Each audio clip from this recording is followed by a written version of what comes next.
Muito boa tarde, então, a todos. Para nós é uma felicidade estar aqui nesse auditório da nossa casa, a sede do Ministério Público, recebendo este evento maravilhoso e que pode tanto contribuir para essas reflexões que são tão importantes.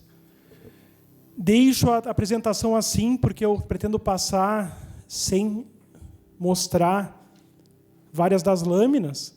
E, primeiro, eu coloco que a Jo me promoveu, porque, na verdade, eu não sou o presidente da AGE-RS, né? O nosso presidente é o Lorenzo Neves, que, neste momento, está em atividades espíritas lá na Bahia e que mandou a sua saudação neste evento. Na verdade, no momento, eu também não titularizo uma promotoria de justiça que atua na defesa da saúde. Então, eu pretendo trazer, como o Gilmar fez, algumas coisas que eu presenciei e vi, experiências que eu tive enquanto titularizei uma promotoria que tinha, entre as suas várias atribuições, esta da defesa da saúde pública, né? Nós entendemos que, basicamente, o Ministério Público faz duas coisas, né, quando atua na proteção da saúde mental, seja das pessoas portadoras de sofrimento psíquico, seja dos dependentes químicos, essa categoria específica, que nós, em regra, fazemos duas coisas, que uma delas é apagar incêndio, que é quando nós aforamos ações de internação compulsória desses dependentes que estão em tal grau de contaminação que perderam o discernimento e que precisam de uma ordem judicial para serem internados, para fazerem a primeira fase do tratamento, que é a desintoxicação. E a nossa função mais importante é a função de constituição dessa rede que atua na proteção da saúde mental. Nós estamos aqui hoje como substitutos do colega Mauro Luiz Silva de Souza, que é o coordenador do Centro de Apoio dos Direitos Humanos, que ele, sim, é um grande especialista nessa matéria. Então, nós vamos procurar trazer um pouco dos subsídios deles ligado à nossa experiência. Quando nós falamos sobre rede, a gente costuma trazer todo este histórico, enfim, que é uma evolução de pensamento, lá do pensamento cartesiano dos séculos XVI e XVII, que era aquele pensamento que dividia, para entender o todo, esse todo, em partes, cujo principal idealizador é este senhor aí de cabelo engraçado, né? René Descartes, físico, filósofo e matemático francês que viveu entre nós entre 1596 e 1650. Ele que estava preocupado em livrar a ciência, enfim, da influência da Igreja Católica, que infligia um jugo muito grande à ciência, criou, então, esse pensamento analítico que consistia, para entender um objeto, em estudar as suas partes isoladamente, sem uma preocupação como todo. E nós costumamos falar também sobre a evolução do pensamento cartesiano, do pensamento analítico, para o pensamento sistêmico, essa transição que levou mais de 4 séculos e que ainda não está totalmente configurada, porque todos nós ainda pensamos sob o paradigma cartesiano, né? Porque todos nós viemos de bancos escolares que separavam as matérias, em que o professor de química não fazia a mínima ideia do que o professor de física estava ensinando, muito menos o professor de português e tudo mais. Então, todos nós aqui, talvez não aqueles jovens ali no canto, mas todos nós viemos de uma formação cartesiana em pleno século XXI, e é isso o que nos traz a dificuldade, ainda hoje, de trabalhar em rede. Física quântica, então, a ecologia, que são esses caminhos da evolução do pensamento analítico cartesiano para o pensamento sistêmico. E nós vamos nos concentrar só em duas laminazinhas, que uma é esta aqui, essa colocação de Fritjof Capra, que é um autor que trabalha muito bem essas questões.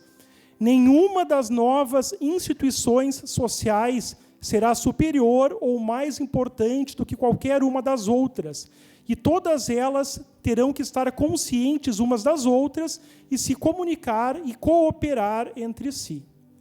Então, se um promotor, por exemplo, vai trabalhar na formação da rede, se ele chegar lá como promotor, vestindo essa carapuça, essa roupa, né, e dessa maneira se autocolocar numa posição diferenciada, ele não vai ter sucesso nenhum na formação de uma rede que pressupõe a horizontalidade, todos se colocarem no mesmo nível, né, que é uma reflexão importante a ser feita. E essas colocações não são nossas, são da professora Ana Paula Mota Costa. Tivemos aula com ela no curso de especialização em Direito da Criança e do Adolescente em 2009 e 2010, e ela conseguiu, de uma forma muito feliz, sintetizar o que deve significar para nós uma rede de atuação nas várias áreas que nós trabalhamos, né? Servindo muito bem na rede de proteção, na rede de atuação, na proteção da saúde mental. E ela diz, né, com a nossa adaptação, as famílias de portadores de sofrimento psíquico são parte de uma sociedade complexa, sendo vários os fatores que, ao mesmo tempo, incidem sobre a sua realidade de vida.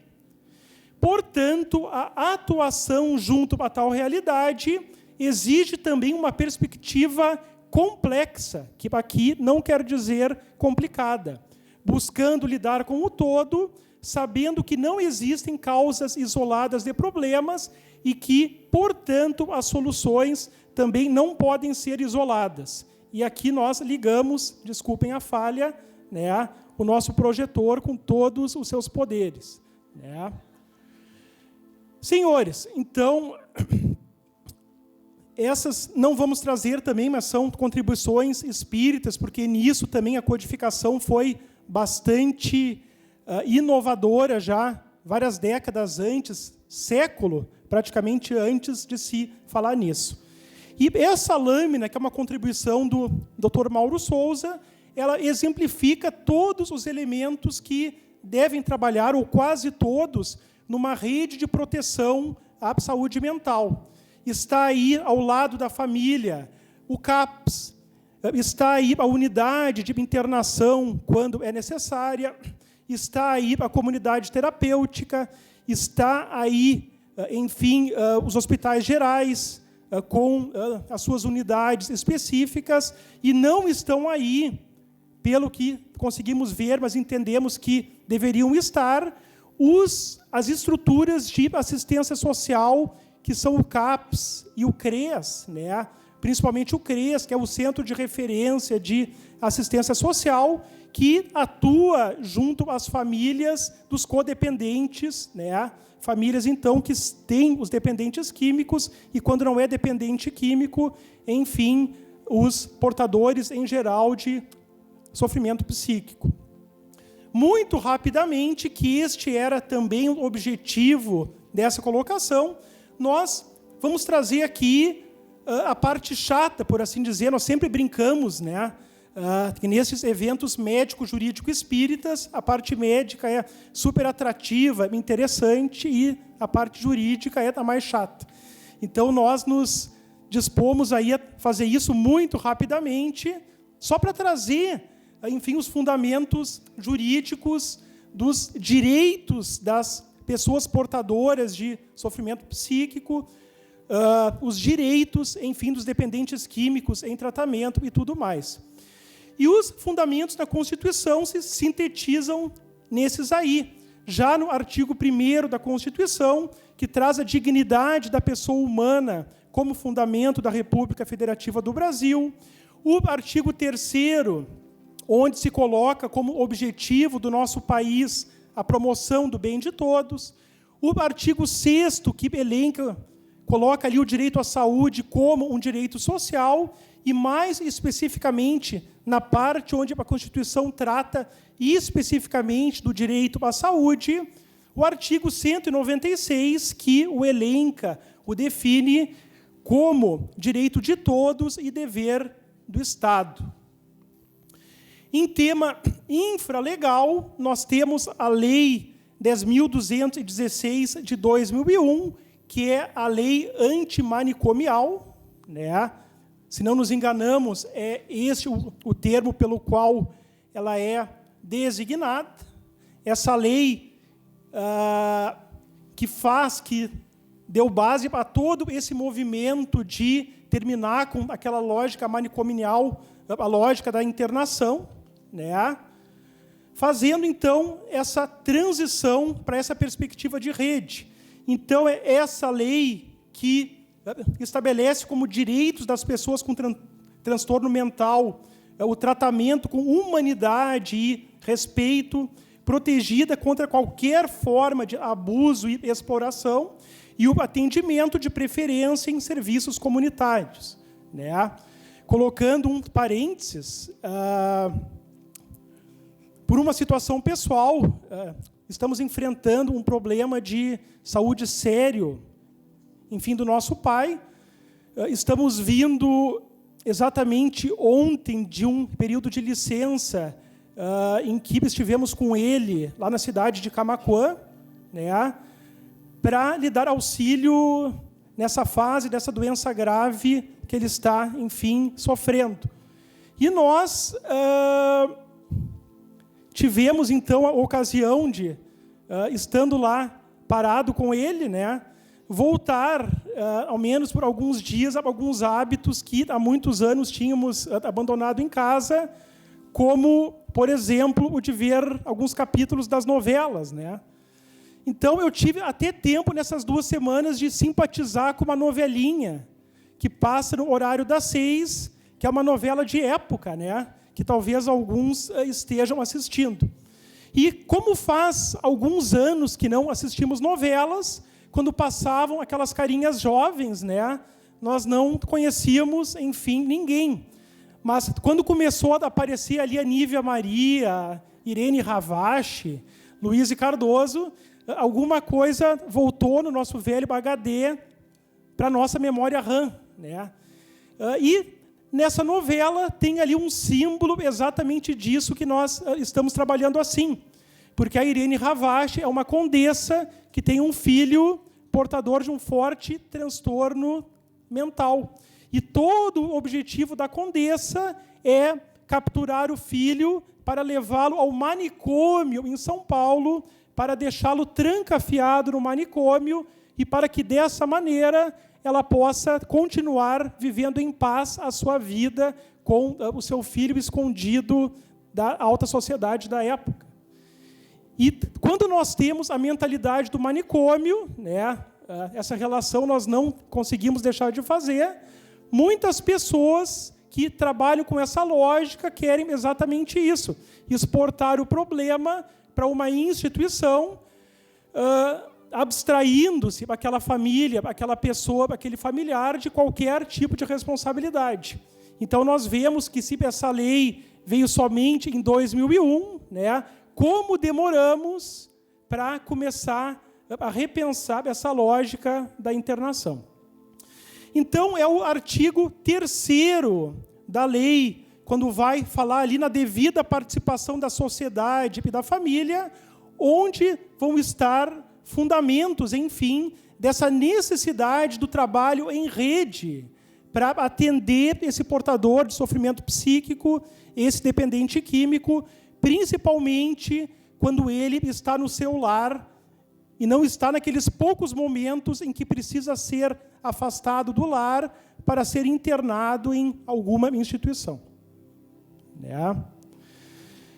Trazendo alguma coisa da nossa experiência, nós titularizamos por alguns anos a 2ª Promotoria de Palmeira das Missões, que tinha as atribuições da infância e juventude e também da saúde mental. Quando nós fomos para Palmeira das Missões, né, quando eu fui para Palmeira das Missões, né, vamos nos permitir tentar nos posicionar de uma maneira mais informal. Desculpe-me por alguns vícios de linguagem, né? Eu fui para lá em julho de 2008, que era justamente um mês em que a Zero Hora estava publicando uma série de reportagens inspiradas, talvez, na banda Rolling Stones, que era uma série de reportagens sobre o crack, que, naquele momento, estava invadindo as cidades do interior gaúcho, e o título daquela série era As Pedras Rolam para o Interior. Né? Por isso, esse trocadilho proposital que o autor daquelas reportagens fez. E julho de 2008 foi um momento de auge, enfim, de toda aquela preocupação. Foi quando os profissionais de saúde das pequenas cidades se deram conta de que essas cidades estavam infectadas por esse problema e de que eles não tinham a menor estrutura para fazer frente a este problema. E a primeira coisa que eu fiz quando cheguei lá foi uma reunião para conseguir, pelo menos, resolver o problema da internação compulsória, porque nem vagas para isso tinha. E isso nós conseguimos resolver, porque o Estado fez uma série de convênios, puxou para si essa responsabilidade, então a internação por aqueles 20 e poucos dias, isso se conseguia. Mas com alguma preocupação com o que fazer com esse dependente químico, quando ele voltava para casa, eu instaurei 2 inquéritos civis. E num deles eu vou confessar para vocês a minha inocência, porque foi só instaurar e vir um parecer do Serviço Biomédico, do Ministério Público, para eu arquivar. Mas eu tentei instaurar o inquérito civil para obrigar o Estado a criar uma comunidade terapêutica fechada, sem possibilidade de fuga, para que os adolescentes, enfim, cumprissem compulsoriamente aqueles 9 meses, que era o que se entendia necessário para a consolidação da abstinência do vício do crack. Né? O meu inquérito civil foi sepultado pelo parecer dos nossos médicos, né? Dizendo, enfim, que as comunidades terapêuticas são necessariamente abertas e que recaídas no vício são um processo normal para o vício em cocainômanos, como é o caso do crack. E uma outra tentativa que eu fiz foi instaurar um inquérito civil para melhorar essa estrutura dessa rede quando o dependente volta para casa. E eu nunca vou me esquecer do que aconteceu. Eu marcava reuniões lá na promotoria para vir toda a estrutura da Secretaria Municipal de Saúde e nunca vinha.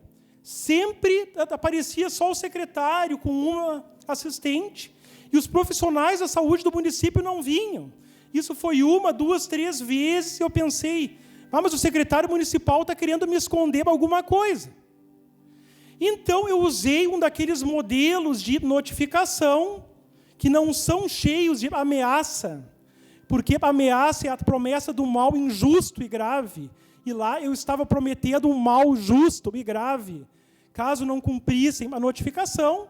E, enfim, vieram todos aqueles profissionais, umas 20 e poucas pessoas, para uma audiência na promotoria.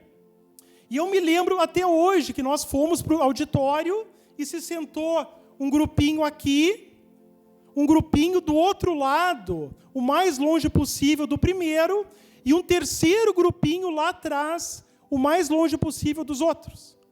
E começou o diálogo. E foi anos depois, quando eu entrei para o movimento CPET Araju, que eu conheci a comunicação não violenta. E pude me dar conta que o que eu vi ali foi uma comunicação altamente violenta. Ou seja, brigas internas, divergências, uma incapacidade daqueles profissionais de dialogarem entre si.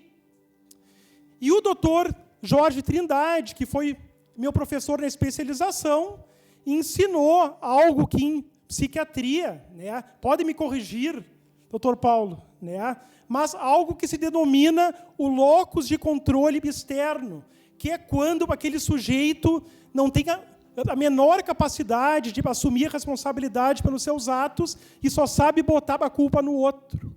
Pois bem, eram esses profissionais que eu via ali.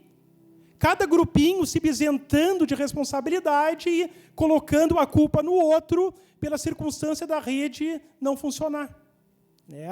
Nem preciso dizer que já faz 3 anos que eu não estou mais na promotoria e esse inquérito civil, infelizmente, ainda não chegou a lugar nenhum, pela incapacidade daquelas pessoas, e eu sou obrigado a dizer, principalmente dos médicos, de saberem trabalhar em rede, de saberem se despir de uma arrogância, que eu não sei por que isso vem ainda dos bancos escolares, como, por certo, muitos colegas meus também têm, e a impossibilidade de trabalhar em rede nessa perspectiva. Essa necessidade de repensar a formação dos profissionais, tanto da medicina quanto do direito, numa preparação para essa humildade necessária para tudo constituir uma rede. O tempo passa realmente muito rápido, nós já estamos nos encaminhando para o final, trazendo aqui um breve paralelo com base nas 2 principais funções do Ministério Público, porque, afinal, o objetivo da nossa fala era esse, trazer qual é o potencial de contribuição do Ministério Público, e nós temos a convicção que é ajudando a construir rede. E essas 2 funções que estão aí, no artigo 129 da Constituição, elas são as 2 principais funções do Ministério Público brasileiro, porque os outros 7 incisos deste artigo 129, eles estão, de alguma maneira, subordinados a esses 2. Eles são complementares a esses 2. Então, se o Ministério Público fosse, por exemplo, um coração, talvez eu esteja falando uma baita bobagem aqui do ponto de vista da medicina, mas se ele fosse um coração que tem a função de bombear o sangue, tanto para cima quanto para baixo, talvez essas 2 funções aqui fossem esses 2 lados do coração. Essa função do inciso 1º, promover privativamente a ação penal pública na forma da lei, que é tudo o que o Gilmar trabalhou nessa função do Ministério Público de mandar para o sistema prisional o traficante de drogas.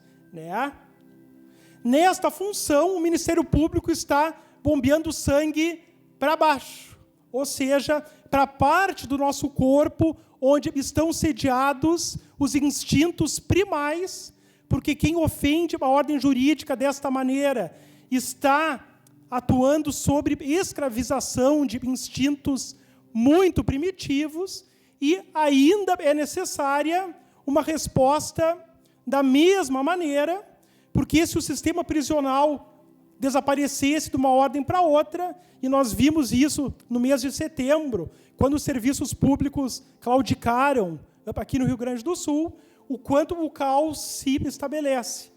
Então, com muito aperfeiçoamento que precisa, mas ele ainda é necessário. E o inciso 2º, que é o que nos induz, enquanto Ministério Público, a proteger os direitos humanos, é a parte do coração que bombeia o sangue para cima, para a nossa parte mais quintessenciada, enquanto seres humanos, enquanto espíritos, que é, enfim, a nossa parte de proteção do nosso irmão, de proteção do nosso semelhante. Tem alguém chegando perto, eu já sei que é cartazinho de 30 segundos. Não? Então tá. E nós encontramos, isso que eu queria trazer para vocês muito rapidamente, o paralelo dos 2 incisos lá no Livro dos Espíritos, porque o inciso 1º da ação penal, ele tem o seu paralelo na questão 796. No estado atual da sociedade, a severidade das leis penais não constitui uma necessidade? E eles responderam: uma sociedade depravada certamente precisa de leis severas. Infelizmente, essas leis mais se destinam a punir o mal depois de feito do que a lhe secar a fonte. E no finalzinho, eles colocaram: só a educação poderá reformar os homens, que então não precisarão mais de leis tão rigorosas. E o inciso segundo, esse nosso coração, essa nossa alma, enquanto Ministério Público, tem o seu paralelo lá na questão 813, também da Lei do Progresso. Há pessoas que, por sua culpa, caem na miséria. Não só da miséria material, mas principalmente a miséria moral, onde se inclui, enfim, a dependência química. Nenhuma responsabilidade caberá disso para a sociedade? E eles respondem: mas certamente, já dissemos que a sociedade é muitas vezes a principal culpada de semelhante coisa. E ali, novamente, demais, não tem ela que velar pela educação moral de seus membros? Quase sempre a má educação que lhes falseia o critério, ao invés de sufocar-lhes as tendências perniciosas. Então, é por isso que, tendo aprendido na obra Aquém e Além do Tempo, cujo autor está presente aqui hoje, né, o Gelson, sobre a sincronicidade. E isso eu conversei com a Anaí para evitar de estar aqui falando uma bobagem, né? De alguma maneira, por sincronicidade, quando eu saí da promotoria da infância, eu levei comigo a atribuição da rede de apoio à escola, né?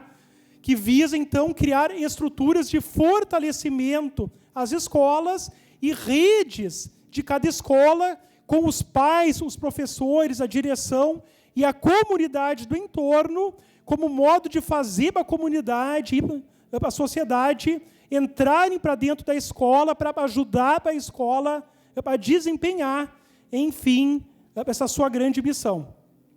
E, para encerrar, eu vou trazer só um caso que me ensinou muito sobre como que se aprende a trabalhar em rede, que ela vai me permitir fazer isso. É o caso de uma diretora lá em Palmeira das Missões, que se negava sistematicamente a vir às nossas reuniões, a permitir que professores da sua escola vinham, ou seja, ela não queria saber de nenhuma proposta nossa de criação de rede, de o Ministério Público para ajudar de alguma maneira, né? E quando ela vinha para as reuniões, ela costumava pegar o microfone e se posicionar violentamente, questionando, enfim, a nossa forma de trabalho, as nossas propostas. E, numa dessas reuniões, quando eu tinha trazido uma colega de fora, de outra comarca, para fazer essa exposição, ela pegou o microfone, né? E esse violentamente dela é só uma maneira dela se expressar. E ela veio, enfim, com aquela forma de expressão. E eu, que sou calmo, os colegas aqui presentes sabem disso, eu fui tomado de uma fúria, né, que não tive condições de me controlar. E quando ela largou o microfone, eu peguei o microfone tremendo de raiva. E não sei o que eu disse para ela. Mas quando eu entreguei o microfone, que essa colega que estava lá, estava com uma expressão irônica por ver o meu estado, e depois: pô, João Paulo, isso acontece contigo porque tu surta muito pouco. Se tu surtasse sempre como eu, isso ia ser normal, né? Mas quando eu entreguei o microfone, já uma vozinha me disse: ela tem o direito de pensar o que ela quiser, ela tem o direito de se manifestar como ela quiser. E eu me dei conta, né, disso que todos vocês já se deram conta no instante em que eu disse como é que eu me expressei e qual foi o meu móvel que me levou para aquele microfone, que eu estava errado. Que não é assim que se constrói essa rede que nós sonhamos em ver funcionando muito bem, né, lá em Palmeira das Missões e em todo lugar. E eu comecei, então, a ir na escola dela. né? E descobri que ela era a mais eficiente diretora que se podia pensar para aquela escola. Que nos vários anos que ela ficou como diretora, levando com mão de ferro daquela escola, ela conseguiu elevar aquela escola como um todo a um outro patamar, inclusive físico, porque a estrutura material daquela escola, as escolas particulares onde eu estudei, nunca tiveram. E é uma grande escola pública lá da nossa comarca. E eu comecei, então, a mudar a estratégia, né? Eu e os nossos companheiros lá da rede de apoio à escola. Nós começamos a tentar mostrar para ela, né, que se ela cartesianamente conseguiu levar aquela escola para aquele nível, e se ela conseguiu, é porque cada coisa naquela escola estava no seu quadradinho bem certinho para tudo funcionar, e nós nos demos conta que nós estávamos propondo uma coisa diferente que não estava nos quadradinhos, né? Mas nós começamos exatamente assim, olho no olho. Professora, nós estamos no mesmo barco. O que nós queremos é da mesma coisa. O que nós queremos é o melhor ambiente para essas crianças e para esses jovens que estão aqui, neste momento, nessa sua etapa de vida, tendo a sua única oportunidade para estar na escola. Nós queremos a mesma coisa.